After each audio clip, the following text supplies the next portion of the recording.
বান্দরবানে আন্তর্জাতিক ক্রীড়া দিবস পালিত।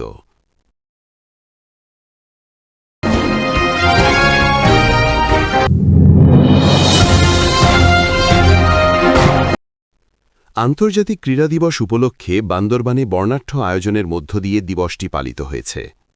সোমবার ৬ এপ্রিল সকালে জেলা প্রশাসন ও জেলা ক্রীড়া সংস্থার উদ্যোগে জেলা প্রশাসকের কার্যালয়ের সামনে থেকে একটি শোভাযাত্রা বের করা হয়।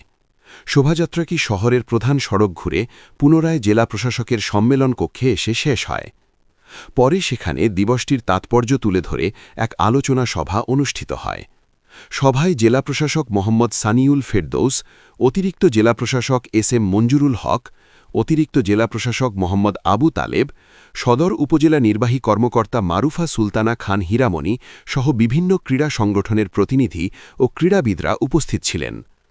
আলোচনায় বক্তারা বলেন, সুস্থ সমাজ গঠনে খেলাধুলার গুরুত্ব অপরিসীম। তারা শিশু কিশোরদের অবসর সময় সঠিকভাবে কাজে লাগিয়ে নিয়মিত খেলাধুলায় সম্পৃক্ত হওয়ার আহ্বান জানান।